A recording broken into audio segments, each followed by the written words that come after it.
I think it all started when I moved to the outskirts of a big city. There, I started seeing people dying. I saw people dying from drugs business, and never before had I seen that. Then I saw children become teenagers and how they were involved in all of that. It was then that, with a group of neighborhood friends, we decided to start doing projects to take those children out of the criminals' reach. It was an amazing time. We had dance classes, soccer training, and we also had a library. We used to do events with clowns and storytellers. One of the most memorable things from that time was an occupation of a property that had been abandoned for 13 years and which served as a gathering point for drug trafficking. We took it over and turned it into the library. We promoted workshops and shows, and then we pressured the government because that space could not continue in that unfinished state it was in. We made such a scene that even the press got involved. A few months later, the district decided to finish the project, and that property is now a children's school.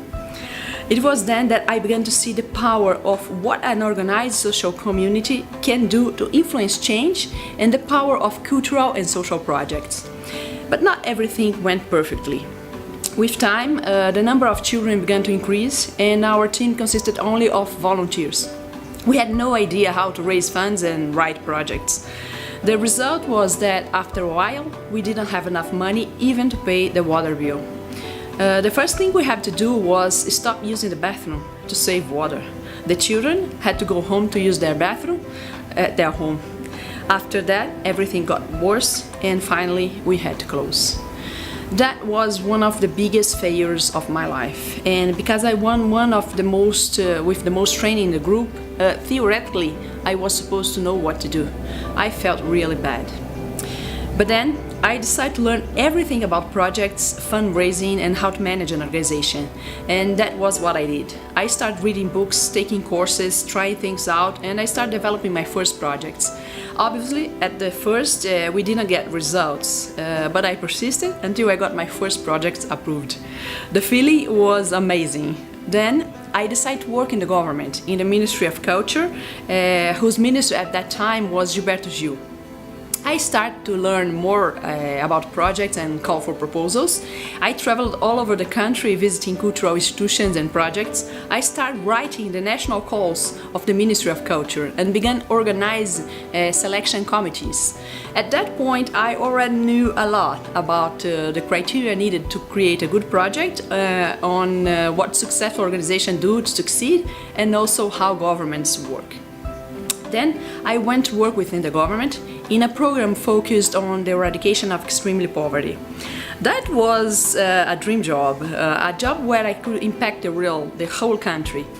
However, things weren't really how I had imagined. There was a call for proposals for income-generating projects, and the municipalities that won were the richest ones in Brazil. Everything was very bad. It was then that I decided to leave the government and return to the civil society. Then, on my vacation, I went to the poorest area of the country to see extreme poverty up close.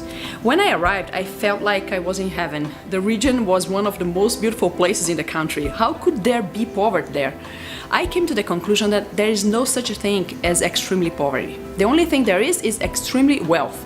What happens is that this wealth is not taken advantage of, and people are still living in scarcity, even surrounded by abundance. When I returned to the capital city, I decided to resign my position. It was a very coveted federal position with a salary that was considered quite high. I remember the day that my resignation letter arrived at the Human Resources. They called to see if I was in a sound state of mind. No one leaves a high-level public employment with full retirement benefits.